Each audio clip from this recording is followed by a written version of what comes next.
Yeah.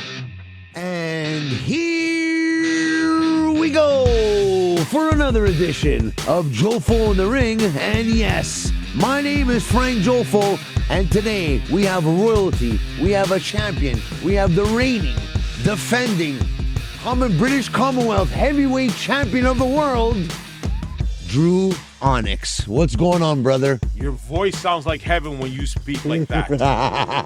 I am good. How are you? Oh, live and in living color. Yes, man. Let's set it off. First two times it was from stream. Now we have you living in color right now, right here, right now. I'm here. I can see the sexy Eddie's coat line over there on them. I'm at home. Let's go, baby. I'm at home. So first things first.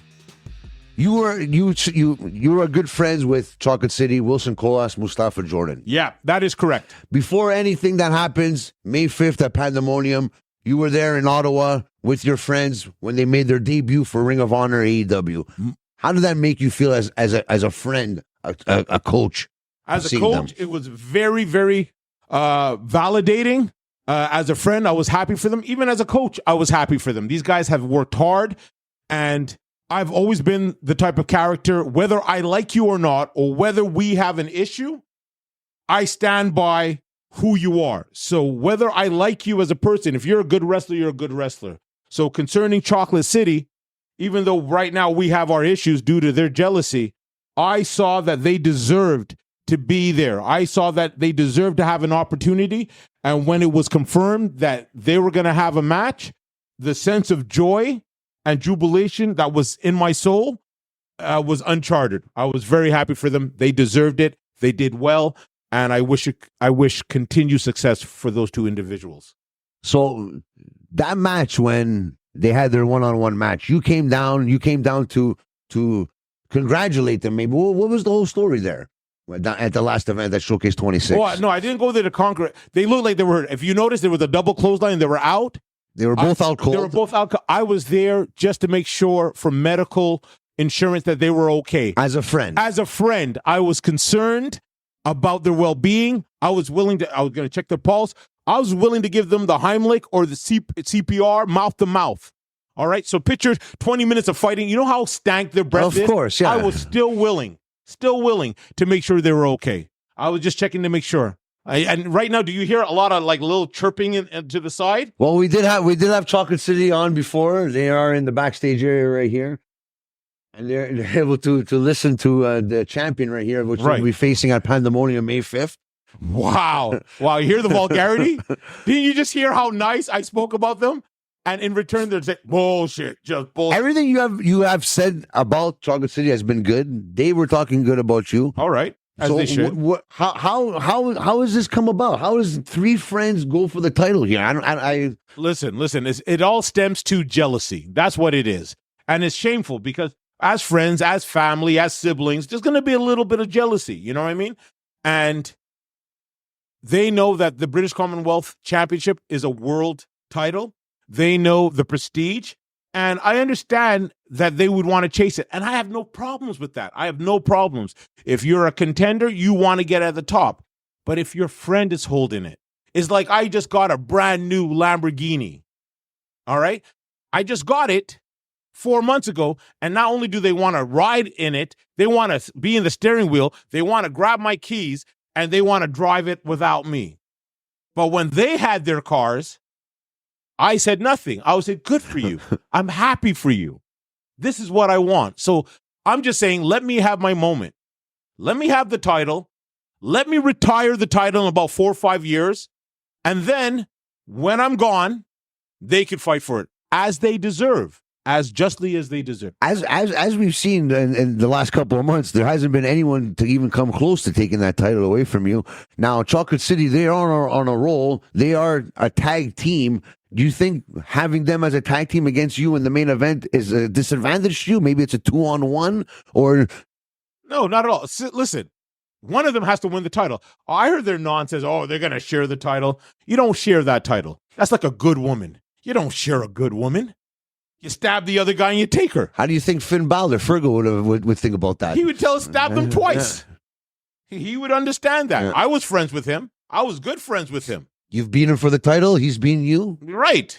You know what? I did beat him for the title. Yeah. You know what I mean? So we understand that. That's why I understand that this is business. So I don't have really an issue about beating them up and then being friends with them. I have no issues visiting the hospital and bringing flowers and chocolates and making sure that they have the best medical care, because that's what friends do. That's what Big Brother does. That's what the boss father does. Well, okay, here we go. And of course I have the answer. What's the question, my son? Yes, my son. Brother. Sorry. No. I say son. See, hold on. I say son because you shine like one. That's why. Okay. It was S-U-N. See how they're ready to attack me? I got nothing but love for this guy. You keep on saying friends. Yes. But what about hitting with a chair, hitting your friend on the back with a chair? You do that to your friends? Sometimes. Just answer that. I'm going to tell you. I'm going to break it. Yes, and I'll tell you why. Sometimes your friends get out of line. They come to your house, take your shoes off. You don't want to take the shoes off? I throw a shoe at you. You throw a chair at you. So listen. Mustafa decides to bail out on his team and go and do something solo. Hold on, let me talk because I'll let you talk. You guys had a whole hour. Let's let the champion talk, guys. Let the champion talk. So Mustafa bails out on Will, decides that, hey, I want single notoriety, so I'm going to go to a prestigious school to train. And now Will is like, I'm getting beat up. I'm getting bullied. Dru, can you help me? I'm like, okay. So he asked for my help against the worst tag team champions. You know what I mean? I said, yo, I'll do you a solid. We have a 20-minute match. I'm getting my ass handed for 15 minutes. Never quitting. Never. At no point does Wilson jump in for the save. At no point does he pull them up. Nothing like that. So I finally survive. I give the tag. He's fully powered because he hasn't taken a beating for 15 minutes. And what does he do the first second? He hits one, and he tags me back in. Why would you do that if you know I'm trying to suck in breath? I come back in, and then we lose.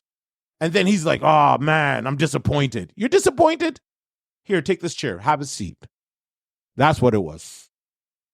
So it comes down to it, yeah, Mustafa. The name of the game is tag team wrestling. Now, if you get tagged back in, if you got pinned, you got pinned. Here's the thing. It's not on Wilson. Here's the thing. You were backstage eating popcorn. This is what happened. I got tagged without realizing I was tagged. Usually in tag team wrestling, the person who wants to come in tags in.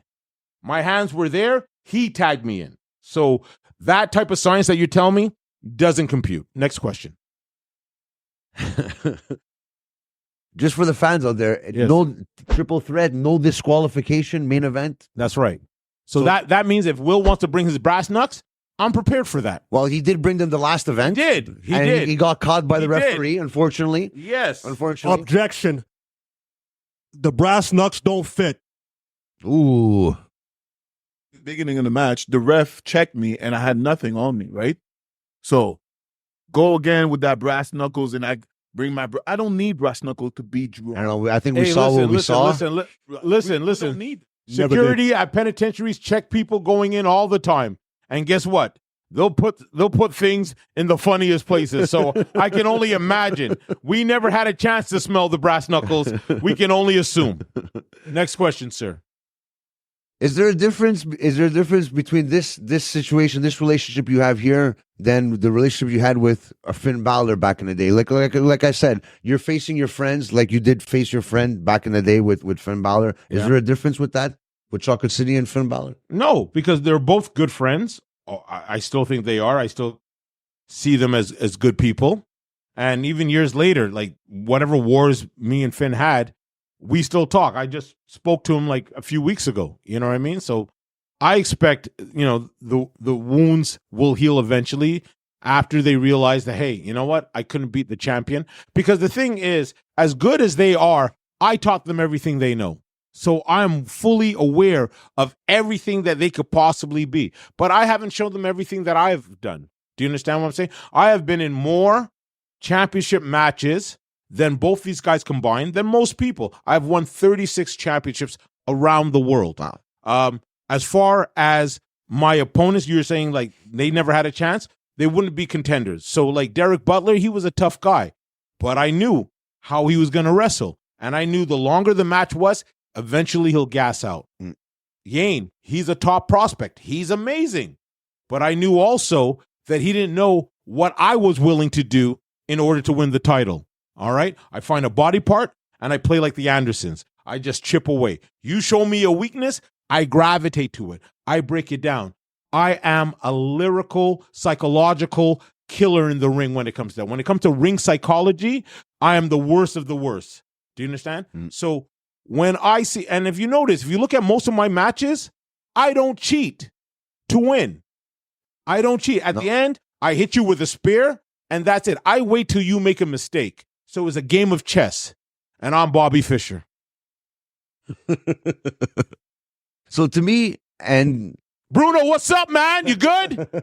Bruno's in the background making sure all of this is looking lovely. Big up to him. so last year we saw you as the big baby face in Torture Chamber. This season we've seen you as the heel. Where did it all unravel here for you? Oh, once again, it was because of Wilson. All right. Like I said, I wrestle to wrestle. Whether the fans like me, okay, it feels good when it happens. But once you've had enough, like I said, like your friends might do something, you don't really hate them per se, but sometimes you got to stay away from them, or you got to go on a path that is meant for you. So the thing is, I've never cared if the fans liked me or not. Throughout my career, the majority of the times, I was considered what they call a heel.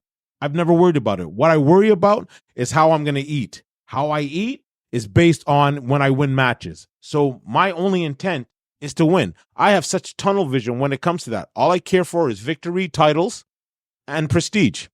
So the question is, will you be happy if one of the Chocolate City members, Mustafa or Wilson, wins the title off you? Will you be happy for them? Honestly, that's so far-fetched. That's like saying, like, would you be happy waking up and then you find out you're black? Okay. Like, there's no chance of that happening, right? It might be a good thought. Yeah, I get it. I would enjoy not getting sunburned, or I wouldn't mind the extra inches, but at the end of the day, it's not going to happen. You know what I mean? You're not going to start playing basketball better. It's just, so I can't fathom that. And as a champion, or anybody, they were champions. If you ask them that, okay, you pictured losing the title? No, because champions don't think that way. They don't have that weak mentality. So, in another world, if somebody else was the champion and one of these guys won it, I'd be more than happy for them because they would deserve it. They just don't deserve it against me. They do deserve to be champions, individually or as a tag team. But you would think after the ROH debut and how much traction they're going to get, they should really focus on being tag teams and get all the top titles in Quebec or throughout the world, which they deserve.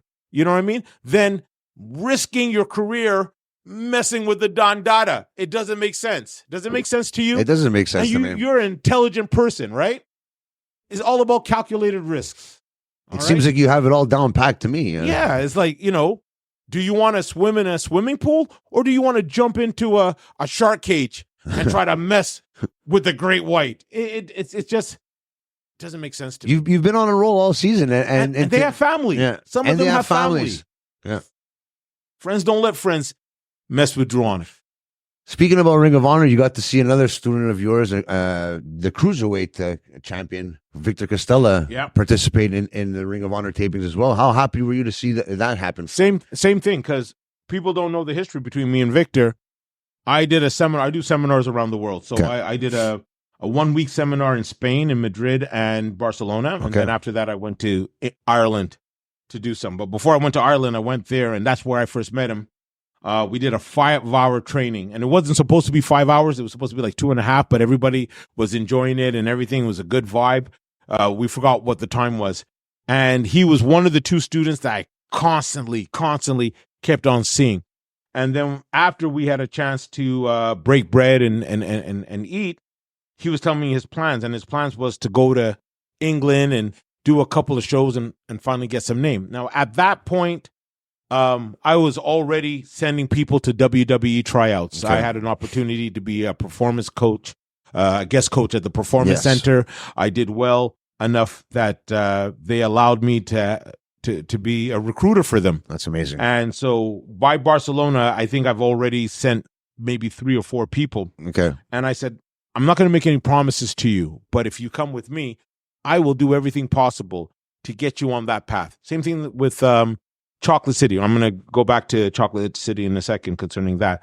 So when I told Victor that, he decided that instead of going to England, he's going to come down to Montreal and train. So he left his family, he left his friends, he sacrificed his way of life in Spain to come to cold Canada. You know what I mean? And he's given 100%. And even then, when I told him there was a pecking order, I said, listen, even when you do come, I still promise. At that time, Mustafa didn't have this tryout, and there was another gentleman. So I said, hey, once these 2 guys have their opportunities, you'll get the opportunity. And he was patient, and he was loyal, and he worked hard. And then what happened was right after Moose and the other gentleman got his tryout, the pandemic happened. And then 2 years went by, and then the people that I was in contact with at the WWE was no longer working there. So I had to start building contacts from the foundation up. And he was patient all this time. And then same with the situation with AEW. At the same time, I was building contacts and connections and stuff like that. So when there was an opportunity, I had to make sure that he was the gentleman to get his time, and he did well, and he performed, and he's professional, and it's always a pleasure. Same thing with Chocolate City. It's always a pleasure to train them. I've never was tired or rolled my eyes. They work hard, they're diligent, they're professional, they're respectful.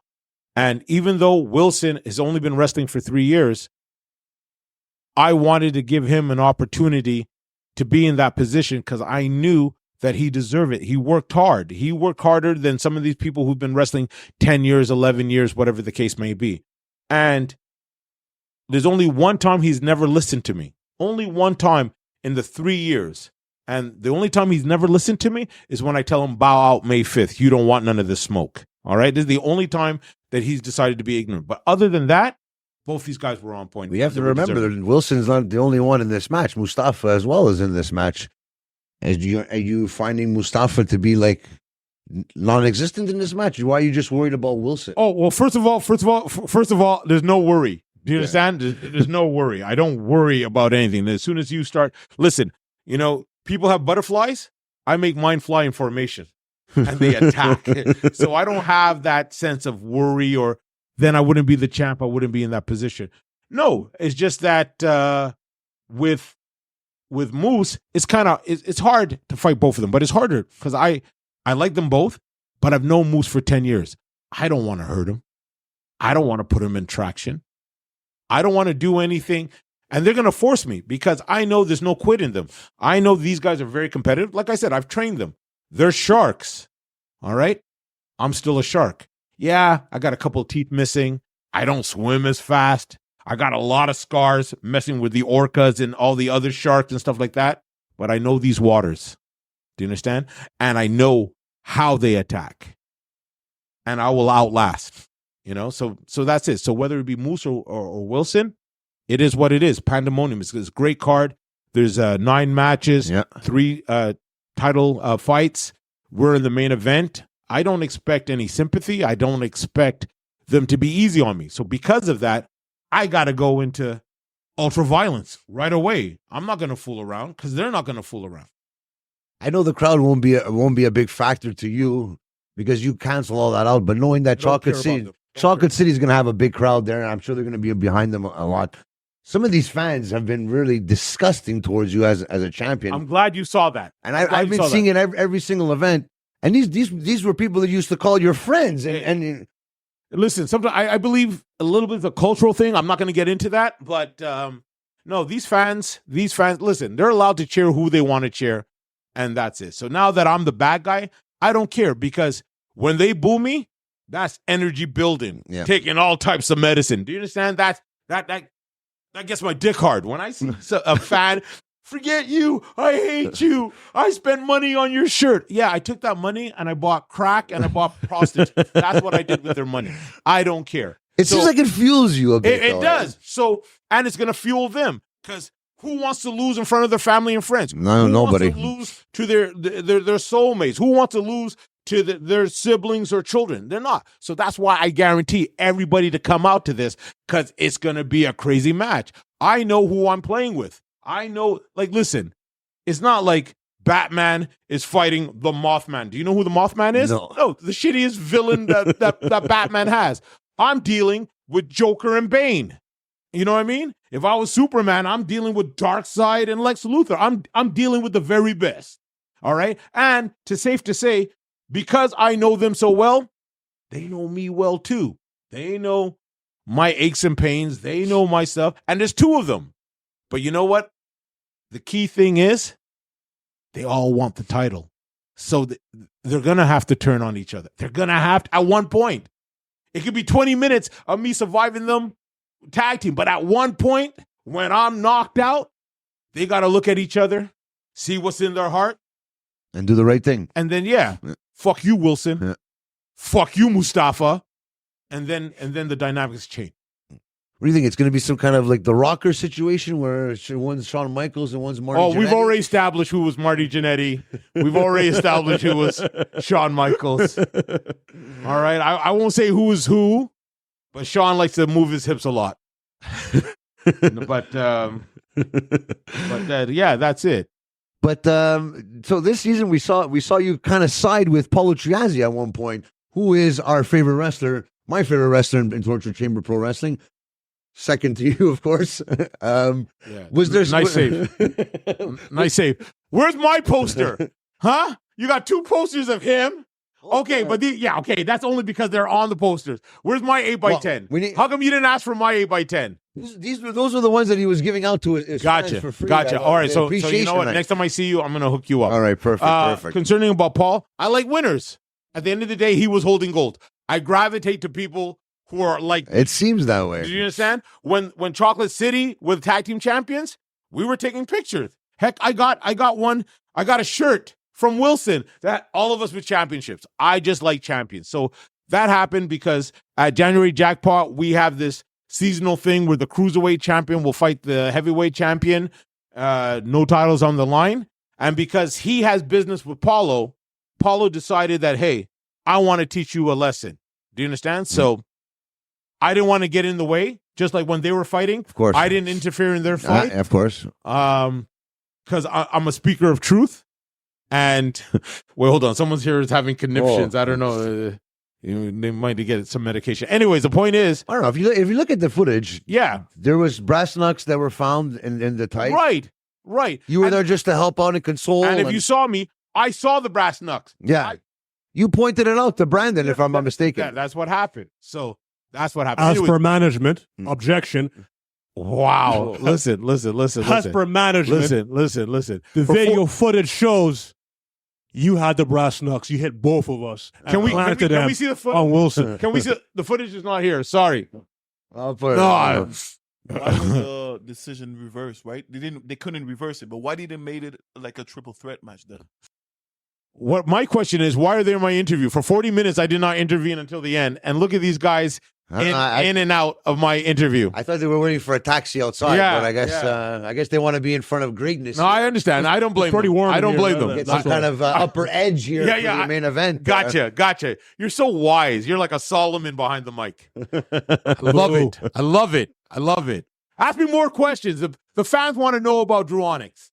Okay, Drew. So basically, last time you were here, we talked about Brianna and Brandy. We talked about they're doing some great stuff now in NXT and WWE, respectfully. Yep. What have you been talking to them about? What's the last time you talked to these? Brianna's been like crazy busy. We just been sending messages. Script, I actually talked to a little bit more. They're doing some good things. You know, Script is constantly working on his image, his character, his moveset. Yeah. He's very inspirational. You know, I see what he's doing, and I also gravitate to positive people, and he's really a positive person. And his game plan now is just to work out, take the shirt off, wrestle without a shirt, and make sure that he has an opportunity for WrestleMania. Of course. And to make sure that he's in position to be ready to have more WrestleMania moments. You know what I mean? That's what it's all about, right? When opportunity knocks, be there. Don't be caught in the bathroom. Yeah. All right. So that's the case. So I got nothing but love for both of them. Now Brianna's with Street Profits and Bobby Lashley. so that's lethal. I can't wait to amazing. see how that storyline's going. And if you check her IG, she's always doing cool things. Like she did the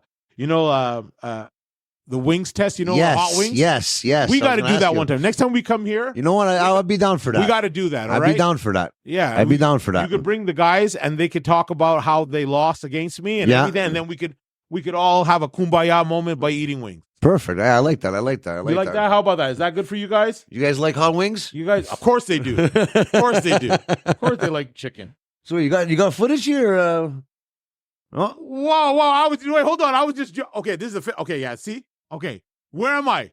I'm over there On the outside. On the outside. Bruno, I'm glad you're here. Wait for it. Yes. Cheering his friends on. Cheering his friends out. They were gonna jump in and attack. I said, no, leave them alone. And then this is what's happening.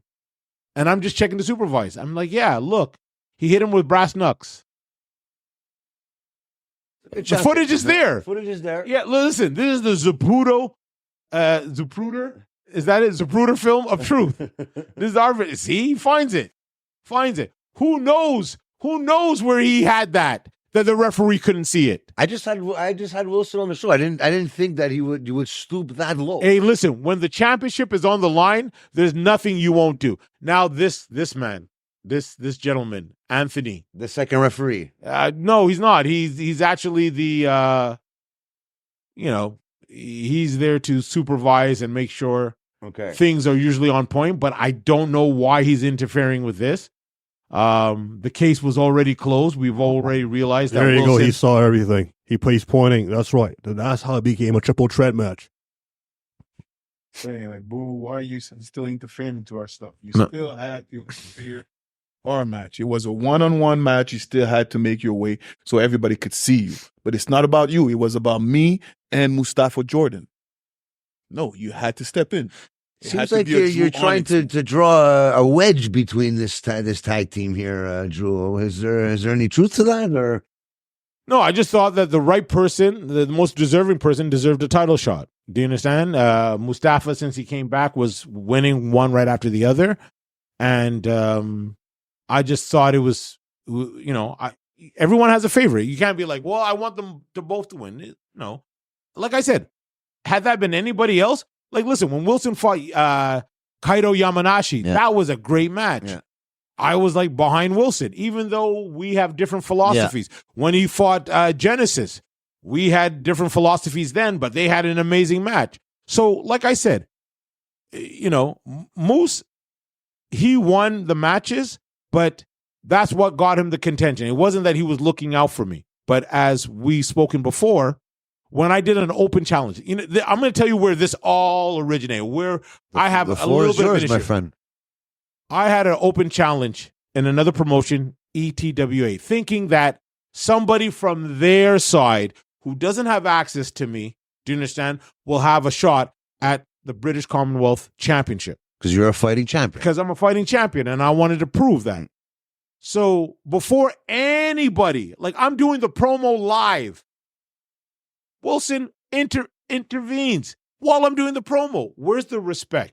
Where's the real? Why couldn't he just wait till I do the promo and then talk to me? It's true. But I'm doing, and now on live. So if I say anything, and I'm trying to, if you look at the promo, I'm trying to move away from him. I'm like, hey, we could talk about it. Yeah, talk about it after. Yeah, and he's like, no. So he put me on the spot. Am I lying? It's quiet over there now. It's quiet over there. Right. Because now the truth is coming out. So I'm thinking, there's so many other people that hate me. There's so many other people that want shots at the title that I would like to hurt. By you intervening, you're my friend. Now it's almost like a psychological attack. You're trying to put me in a place where I can't go all out. He's forcing your hand. Yeah, now. You're forcing my hand. And because I really don't want to fight him because we are friends, now maybe he's thinking, okay, he's not going to be able to fight like how he normally fights because it's me. So he gets the advantage. So the fact is, he turned me. I broke bad because of him. I broke bad because in order for me to keep the title, that's the way I have to be. And friends don't do that to friends, and right? Friends don't do that to friends. I get it. Because you know what? I like talking back to Finn Balor. Finn Balor, I don't think he would do that to you. He would have never done that to me. If I did an open challenge, no, he would have waited and earned his spot. So when I saw that Will was willing to take shortcuts, I had to pull back a little bit. You know what I mean? Speaking about Finn Balor, Mustafa went to the UK to do his stint there in the New Japan. No, he went to Australia. Australia or New Zealand? New Zealand for his New Japan Pro Wrestling stint. Same way that you went to Japan and all those other years too. Did you see some kind of similarities to that? Or? Oh yeah. Well, first of all, all the dojos are run pretty much systematically the same way because they want a certain type of athlete. Yeah. And what was cool about Mustafa coming back was that first he put on weight. He was built and he was more focused. Not that he wasn't before, but it's almost whenever you guys or anybody has a chance to go to the next level. So he went there and he hung with the best that they had. It validates you and it puts your confidence. Yeah. Same thing when they went to the ROH AEW. They went there, they accomplished, it levels you up. So I can understand why they want to go after the British Commonwealth because that's going to be another level up. You know what I mean? But him coming back, he understood why I teach the way that I teach. He understand how students are supposed to be acting. And even Wilson has been a great assistant at my school. You know, so they reinforce the teachings that I have. You know what I mean? Like I said, I don't have hate for these guys. And I wouldn't let any of them assist me running my school if I did. People I don't like or people I hate, they're not in my presence. They're not in my circumference. They're not in my zone. I want them to all die slow. That's how I am. So, like I said, just to be clear, like because it's, you know, they've got the contention because whatever Anthony has deemed it that they both get a shot. I'm not going to stop being friends with them. Like this issue happened and I was still in the work to make sure they got the tryouts. If I was an asshole, I'd be like, no. Paulo, what are you doing? You come out, hang out with us. You know what I mean? So everything they got, they deserve. And so will the beating. You guys look like you're not in agreement with that. No, they're rocking back and forth. They want to call somebody to take them now. They've had enough. They're quiet now. Before you hear all the rah, rah, rah. Well, like you said, the truth had to be spoken. So I am a speaker of truth. So talk to us about those rivalries with Finn Balor back in the day. All right. So listen, Finn, I'm going to tell you I think I told you the first time I met him was in England. And when we did our first tour, it was tag team fights. And what made me friends with him and anybody else is how competitive you are. Like, I appreciate that. I love that. And he would try to give it to me every night that we wrestled. And I'm like, all right, good. And then when I came back from my second tour, and it was 2 weeks, and we had a fight again, we just raised the bar of what wrestling should be. I was just telling my students at the Torture Chamber Pro Wrestling Dojo, the #1 wrestling school in Quebec, if not Canada, that pro wrestling is not a demonstration. Okay? It's not a demonstration. It's a fight. It has to look like a fight. It has to be brutal. It can't look choreographed because then it takes the fans into another realm of entertainment. Okay? At the end of the day, it has to have to feel like a bar fight, like a UFC event, like a boxing fight. You want to be emotionally involved, right? That's right. Like a schoolyard fight at lunchtime or after school. And he understood that assignment. I understood that assignment. And that's why we had some really good matches. All right. And I think that's important and that's integral for anybody. You know, the choreographed stuff, if you can still make it look brutal without making it look like, okay, they had to practice that. You know what I mean? So that's what I liked about Finn. And another thing that I noticed about him, and I was telling my students again, how much of a ring general he is in the ring. I had an opportunity a couple of times when the WWE was in town and I'd be in front row, especially so I could just watch and see all the stuff because I'm still learning. Of course. Student in the game, 24 years, but I'm still a student. And the one thing that I noticed about Finn was how he was conducting traffic. He was bumping here, ring placement, telling his guys to go here, do this, do that, jump out, drink some water during the break, throw it out. I swear to God, jump back in, do this, do that. And I was like, no matter how good you think you are, there's always someone better, and there's always someone better to teach you. Yes. You know what I mean? So, because well said. I pride myself in ring placement. Like, the one thing that you'll notice in my school, we train people to be prepared for TV. When I had a tryout in FCW, the emphasis was that, so I was able to learn. And every time I've had a tryout, I would always try to gravitate to production, whether it was the WWE or when I was at TNA or Ring of Honor. I always wanted to see how they worked, and I would speak to the referees, because a lot of people don't know the referee is the extra team player in there. He's conducting traffic, he's receiving instructions, he's doing all those things. So that being said, I prided myself to learn that so that I could teach that to my students, so that way when they have an opportunity and they're in front of TV, because they're so used to it, it's like second nature to them. It's second nature, and that improves their confidence, and then they'll get through, because you're going to be a little anxious. Yeah. Do you understand? And that's why I said that metaphor with the butterflies. Yeah. If your butterflies are out of formation. Well, sometimes people say if you don't have the butterflies, it's not. But that's it. I didn't say I removed my butterfly. Yeah. You just make them fly in the same formation. So the same thing is, Dory Funk once told me, if you look the part, if you dress the part, if you walk the part, if you act the part, you're going to become the part of wrestler. So that's why it's very important at my school. You learn the basic fundamentals. Everybody wants to learn all the crazy stuff. But at the tryouts, your enhancement for them. They were working against the producers of AEW. The gentlemen that they fought were the producers. So you're going to want to impress them more. It's not about you coming there and, this is my moment. I'm going to do it. No, because if you have that mentality, you're there for the wrong reasons. You don't have to be told, and you're told. You're here to enhance the talent. The trade-off is you get exposure. You being in a venue such as that validates you as a wrestler. Yeah. How many people hit me up and hit them up after they were on? Do you understand what I'm saying? It validates. Yeah. And then also, most importantly, if I'm a producer of the show and I'm working with you and we have a match and I tell you to follow all my instructions and you follow them, what's going to happen when I come back next month in Montreal? You're gonna get that call back again? I'm going to work with you again. Yeah. Do you understand? So that wasn't the time to have the Phoenix Splash. That wasn't the time to be like, hey, can I get my shit in? We teach the basic fundamentals, and ring placement is vital. That's the one thing that people have doesn't noticed. get talked about too, a lot. Yeah, because everybody wants to do spots, and everybody's like, oh, I want to be a wrestler, and I want to do all the indie stuff.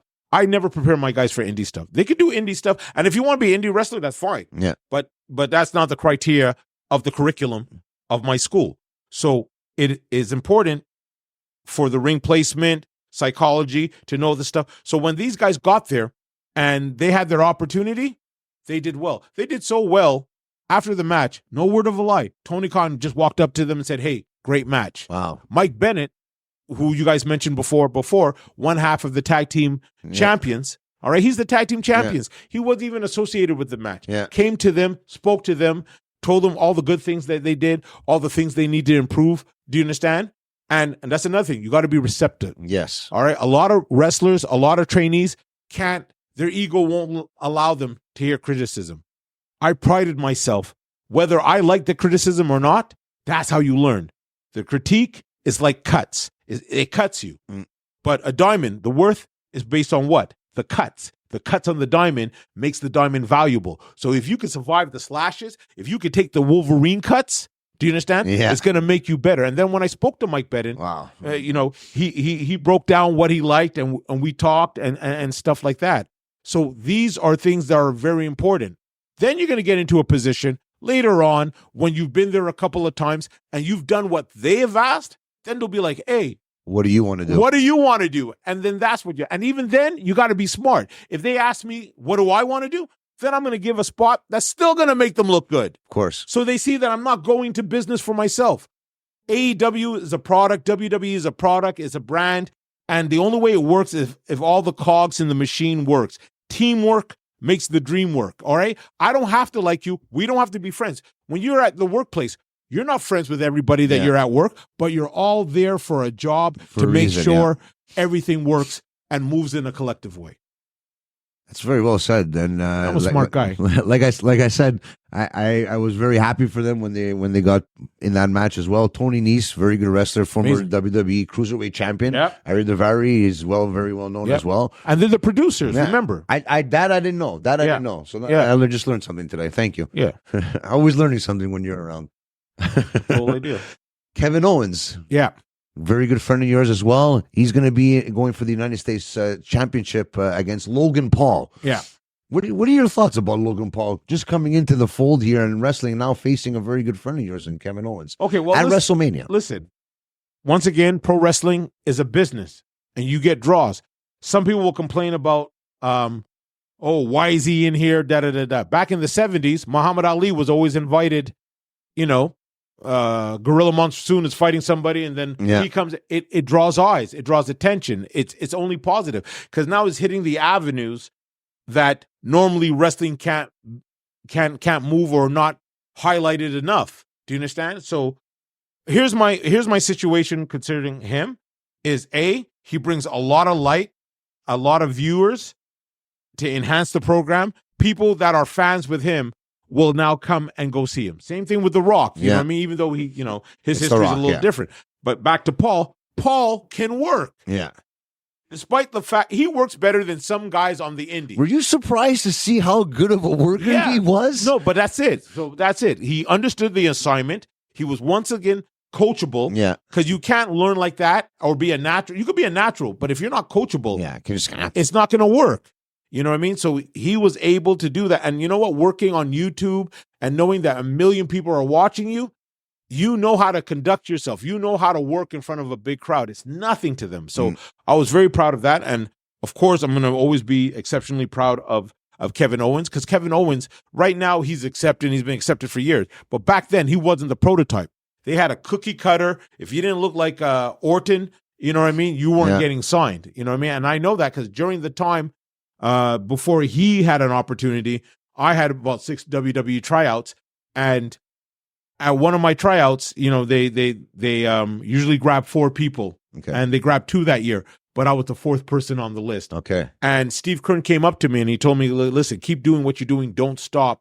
Right now, they're in a phase of this cookie cutter. He said it is like cookie cutter situation, but you need different people. You need a King Kong Bundy. You need different Dynamite Kid who may not have Wayne Gretzky's on your team. That's right. You need different parts. It's like the circus. Yeah. When you go to the circus, you have the strong man, you have the lion tamer, you have the clowns, you have the trapeze artists. You can't have. My fans are calling me. They're calling me. They know I'm doing the hypeness. So when you go to the circus, you need all these people to make the circus. You can't just walk there and look at a whole bunch of lion tamers. Or you go to carnival and it's only the fat lady, the bearded lady, or blah blah blah. You need that. Like a lot of people may not know because I don't talk about it. I had an NFL tryout. I was at the NFL Combine in Connecticut years ago. Wow. Okay. And they said we're only looking for running backs. So I walked up to them after the practice and I got my evaluation, my tryout, and stuff like that because they got a running back, but they also got a linebacker and a tight end, but. I walked up to them and I said, hey, why was I here at this tryout if you only wanted running backs? We can't run a program. We can't run a tryout if there's no linemen. So we have to invite the linemen. But you had an opportunity. Why didn't you show out? Because like I said, even though they were looking for running backs. You could have stayed home. No, but not even that. But even though they were only looking for running backs, I still should have performed as well as I can or even more because a tight end got signed and a linebacker got signed also. That's why when you have an opportunity, always try to be your best. You never know. I was wrestling for TOW and Pat Patterson was in the crowd. Wow. And Pat Patterson saw me. He's like, why haven't you had tryouts before? So it's all about being in the right place. Kevin Kelly, who was the commentator for AEW. Yes. Very good man, a good soul. He's currently the commentator in New Japan. he saw me at Ring of Honor when I had my Ring of Honor debut 10 years ago. And what impressed him was how prepared I was. First of all, I looked the part. I had gear, and that's important, guys. Wrestlers, step up your gear. One of the compliments I got for all my guys who had an opportunity there, they looked like they belonged. I saw one picture, and I saw all 4 of them, and, I was like, God damn. In the ring, you look like you belong. Even walking into the arena when you guys were all dressed up in beautiful suits and everything, you guys look professional. That's the opinion. I love that. That's you're proud of what you're doing. Yeah, I agree. No, you got to apply your trade. You got to be professional. And the thing is, they don't know you.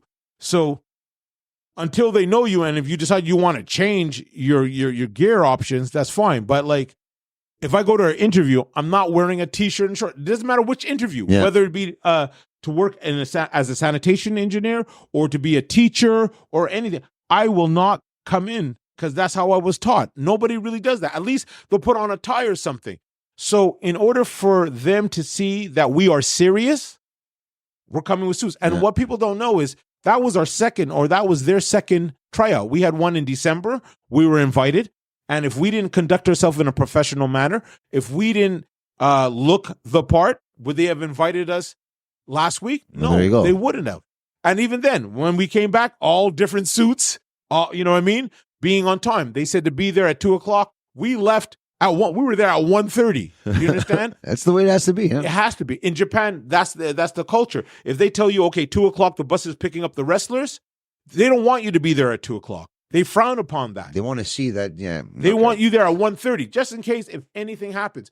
I had an opportunity last week, and I'm not throwing shade because it was a good experience, but last week I did a seminar somewhere, and I asked the person who was going to pick me up to go to the airport to pick me up an hour earlier. And they're telling, well, the airport is only 2 minutes away, which it was. Blah, blah, blah. But for my comfort, I wanted that. So it didn't happen. So I kind of conceded and I compromised. And then there was a snowstorm. And then we got stuck in the bank. Oh, wow. But had I continued to tell them, hey, I got to be out of here in an hour, even if that would have happened, you know what I mean? We could have fixed that. I could have took a taxi, whatever the case may be. So that's why it's very important to be pertinent, listen to instructions, listen to the coaching. And that's another thing. When you're trying out for these people, they want to see if you can follow instructions. Can you be a team player? You can't be in the NFL and the coach calls a play and the tight end or the O-line's like, I don't want to do that. I want to do this. Maybe I should do this. Like, you're gone. You're gone. I just saw a video recently, an NFL football player. They have a rule. Game night, no females in the room. Is that an actual rule? That's a rule, because we're men. Yeah. We're just having coffee. No, we're trying to shake the paint off the wall. You know what I mean? And you're desired, and you're a football star, and the world. So there has to be some kind of form of discipline. Yeah. Dude got caught. You know what happened? No. Okay, we're gonna give you a warning. No fight. You got fired. Wow. Now, was it because of that? No, I'm sure it must have been a list of other things. Because I'm sure if Brady was caught, it would have been like, hey, don't do that again. We're going to have to give you a hefty fine. So always conduct yourself, because you never know who's looking at you, and you never know who's looking at you when you get to the place. Because talent will get you to the door, but character will get you inside. You could be the world's greatest wrestler and this and that, but if you can't follow instructions, if you have a boo-boo face when you have to lose, you know what I mean? If you can't follow booking, why am I going to have to deal with you? That's why I try to tell my students, there's already people more disciplined than you. Your advantage is they may not be wrestlers, so that's the up, and they may have not be coachable. So if you come to my school or you're at my school and every time I'm talking to you, you got a but or this or that, you're not failing me. You're failing yourself. Because when you get to the WWE, because I've been to those tryouts, I've been to TNA, I've been to Ring of Honor, I've been to New Japan. You were there, and everybody who acted like that student, out. They're not there anymore. Out. You have to be so exceptional for them to put up with you. Exceptional. Like an anomaly for you to be like, you know what? That guy's a prick, but. You know what I mean? There's not too many people like that, too. No. but everybody will go to that person. Yeah. Like just say CM Punk. You'd be like, hey, CM Punk, CM Punk. You're not CM Punk. You don't wrestle like CM Punk. You don't drop the mic like CM Punk. You don't do anything, So I'll tell people this is the criteria. Oh, but Kevin Owens, like we were mentioned, Kevin Owens doesn't look the part, but Kevin Owens is supernatural. That guy should be on the Avengers. The shit he does, the shit he could do, him on the mic, vicious. Do you understand? Not too many people that can take him on the mic. But they see him in a t-shirt and pants. And they judge. No, they're not judge. They'd be like, well, I want to do that. And I'm like, they can't even do a normal role. Do you understand? Yes. So it's like, don't use other people as an excuse for you to be half-ass. Because, you know what I mean? Be like the guys who are jacked or whatever the case is. You know what I mean? Don't find the anomaly so you can have your excuses. That's what we have it on the back of your shirt. Your excuses are your own. Who cares? Because once again, you act up. There's already 20 or 30,000 other wrestlers doing everything possible to get that opportunity. Waiting for that opportunity. Praying for that opportunity. Going back to the NFL tryout, I'm sitting down in the car, and next to me is another car with a dude in there, and his girlfriend's there, and they have a baby, like it looks like a newborn, and the windows are open, and she's giving him the ultimate pep. We need to do this. We're living at your mother's. There's 15 people in the house. Wow. You know what I mean? We have no money. This is all it is. Da da da da. This is it. And he's hyping himself up, and boom, boom, boom. And I'm like, yo, my life is so relaxed. My mom's just down the street. Yeah. So my mentality wasn't at that time hunter. You know what I mean? Because life was easy. I didn't realize I'm competing with people that they got to go back to their trailer home, or they don't have a house. They live in a swimming pool. Like you said, excuses are your own, right? Yeah. You don't know what their excuses are or what they're going through, but they're going for that same goal as you. Yeah. And they'll scratch and crawl and bite and do whatever the fuck they have to do just to get there. And you're in the way. Fact. And it's funny because my evaluation is we don't question your heart. We question your discipline. Because back then, there was a bench press. You had to do like 225 10 times. Okay. So I did the 10 times. The running back only had to do 185. He's like, I'll do 225, and he does 30 reps. And I'm like, I'm in the wrong place. Because I only let my talent get me there, but my character did not get me over because, A, I didn't show my character, or maybe I did, but I didn't show my discipline. You got to be both, because anybody can be motivated for a long term, but then when the motivations come, it's the discipline that's already been integral, imprinted in your DNA. That's going to allow you normal for success. For you. It's that's it. Yeah, exactly. That's it. And you know what? That's what makes you a good champion and a good person, a good teacher as well. Can you tell the people where if they ever wanted to become a wrestler, what's the protocol? How do they become a professional wrestler at Torture Chamber Pro Wrestling? I'm going to tell you that, but you said something that was interesting. You say, like, I'm a good person and a good teacher.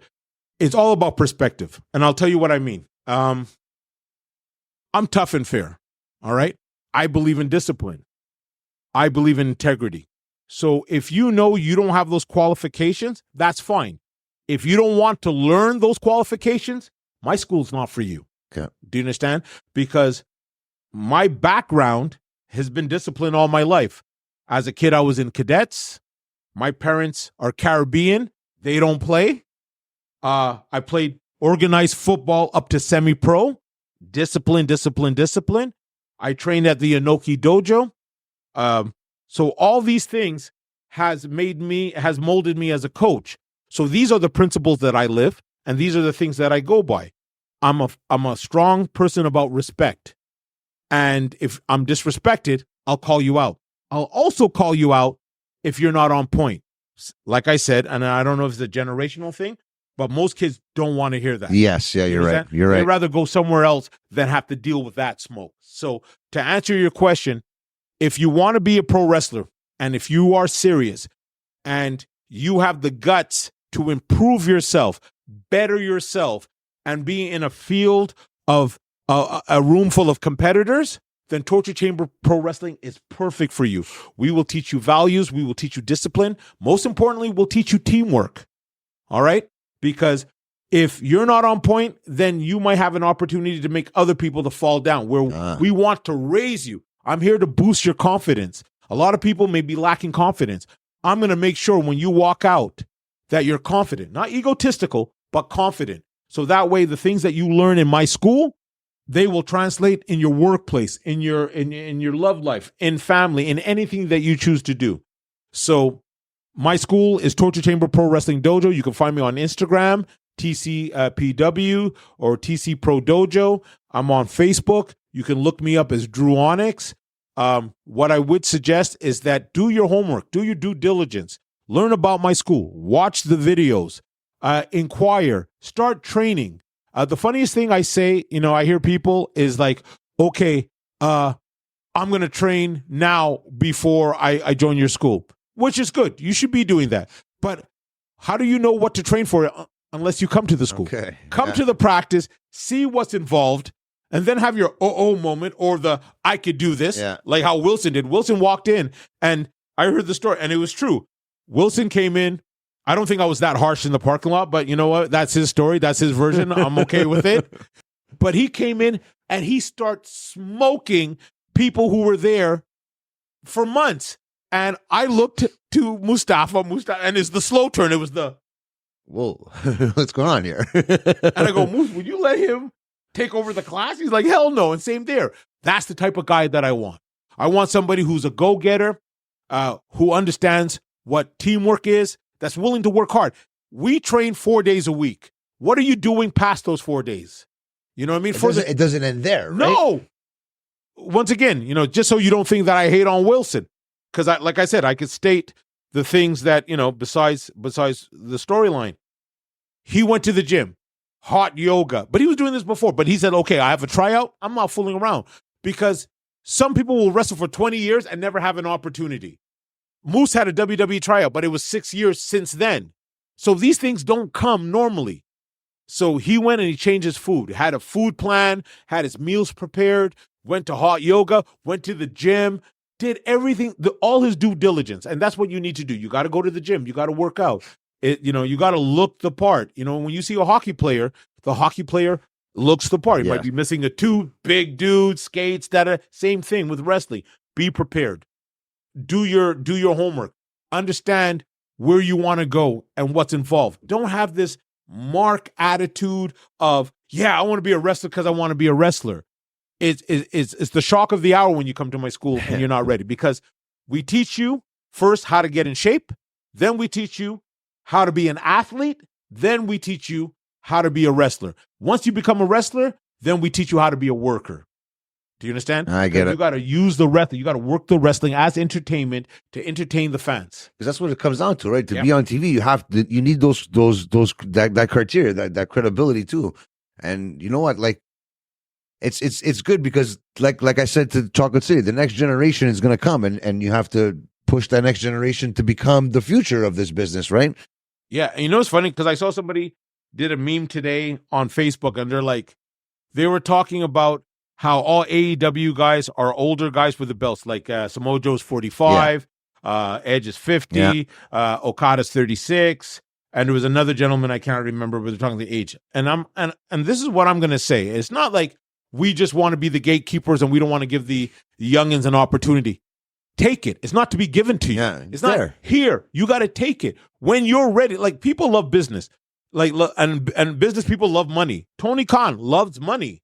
Vince McMahon or whoever's in charge loves money. Dana White loves money. So you think they're holding you back because you don't have the potential to earn? You got to gain your experience. You got to prove yourself, and you got to be consistent. And when they can depend on you, rely on you, see that you are a team player, be consistent with your work rate, then they're going to be like, okay, I could use you in this situation. But until then, I'm going to the experience. Like right now at Torture Chamber, we have 6 rookies, which is unfounded. In most promotions, you'll have 1 or 2 and the very best. But we give 6 opportunities. But I tell those 6, hey, you can't move in here. You're just renting for the day. You got to bust your ass and get into a position where, like Wilson, I knew, hey, he was a blue chip. Do you understand? Yeah. He was a blue chip. I could use him right away because I don't have to try to over-explain, and there's a level of maturity. Not like you don't have to go through the American Hockey League, the AHL, before you get to the NHL kind of thing, right? Because or like LeBron. Yeah. LeBron went straight to the NBA, yeah. So that's it. And the thing is, you got to be ready when that situation is. I'm going to tell you a story. So I gave these guys an opportunity, and this is like a cautionary tale. Well, these guys, you're talking about Chocolate City on the... Listen, no, I'm saying Chocolate City did well. Yeah. So I'm just saying, they did everything that I asked for. Cautionary tale. I told another person who I was going to give them an opportunity potentially to get a tryout. And I asked them for some information to send. All right? They didn't send it. Wow. Even after there was precursors of things are moving around at the chamber, things are happening, I'm already seeing certain stuff. Wow. How do you let an opportunity like that go? That's opportunity garbage. But then that comes back to you. It's like, wow, I put a lot of effort into this person. Yep. Am I going to put more effort into this person after this? No. Right. And so now I'm only working and trying to help. I'm going to help everybody. Of course. Of course. But my job requirement is not to get you bookings or to get you tryouts or to get your gear or to get your boot. But I do that because there's a love. I'm passionate about it. And I want everybody who's involved with me to win, even if they're not with me right now. Do you understand? Yes. I may not be cool with them, but I will never hold anybody back. Do you understand? But the biggest problem with most people, they hold themselves back. And that's why I'm going to end it off and just say, come to my school, guaranteed that you will learn the basic fundamentals of wrestling. I will prepare you for ring presence, ring psychology. And if you have what it takes, I'm behind you 110%. The same way that I might get into your ass because when you mess up, I am the world's biggest cheerleader when you're victorious. I want everybody to win. Well, that's very well said, because a lot of people will take it like personally and like, oh wow, is he really pissed off at me? But no, you're trying to help them. You're trying to push them to the next level. And as we could see with Chocolate City, they are at the next level. They're at the cusp. Yeah. They'll have their opportunity Yep. at Pandemonium May 5th against yourself for the title. Any last words for Chocolate City and Pandemonium, the main event? Yeah. The champion, Yeah. Dru Onyx, the floor is yours. I got a few things, and I'll be quick with it. Fans, come check this out. Last Pandemonium, it was a full house. People enjoyed it. If you love wrestling, if you enjoy characters, if you love storytelling, this is the promotion for you to come check it out. Jofo has been an integral part of promoting this stuff. They don't waste time with people. They wouldn't post all our videos, all our promos. They wouldn't have us here if we weren't doing the stuff that's to entertain fans. What I will tell to Chocolate City, maintain what you're doing, continue what you're doing, keep it up. It's all about consistency. Nobody gets signed on the first or second tryout. It's on their second tryout, and what we've heard in the past, sometimes it takes 15 to about 30 times to have those things. So I wish them prosperity, health, and all that good stuff. As far as main event, I also wish you to train hard, be diligent, be focused, because the champ is here. The champ is not going anywhere. The champ will do whatever it takes to maintain and hold this title. This is the 6th time I've had the title. I'm not guaranteed to have it a 7th time. My body is tired. My soul is tired. My brain is tired, but I can't lie down. I refuse to lose. You will have to kill me to get that title. And if I survive it, we'll see. Well, there you have it. The champion, Dru Onyx, right before his big match against the Chocolate City, Mustafa Jordan and Wilson Colas. Dru, before we let you go, tell all the fans where they can find you on social media. The floor is yours, my friend. So IG is always Dru Onyx at TC Pro Dojo. You can find me on Twitter. You can find me on Instagram, Facebook. If you're really interested, I might open up an OnlyFans just specifically for the female fans. I also want to say a big shout out to Jofo. If you want all your news on the indie level, local talent, things that are going on, this is the premier podcast. I'm not saying it because I'm sitting down next to them. I'm saying it because it's the truth. So thank you for this opportunity. Thank Bruno, you. You're the man. And I look forward to all the episodes, and I look forward to seeing you at Pandemonium. And I look forward to seeing you after Pandemonium with the British Commonwealth Heavyweight Championship sitting right here, and we'll have another discussion about how badly you beat Chocolate City now. God willing. Drew, thank you very much. I want to thank everybody out there. Come and see Pandemonium. Get your tickets now. Like he said, go to Torture Chamber Pro Wrestling Facebook, or come check us out. DM us. We'll steer you in the right direction. For myself, Selecta Brew, Dru Onyx, the British Commonwealth Heavyweight Champion. This is Frank Jofo. And remember, wrestling is life.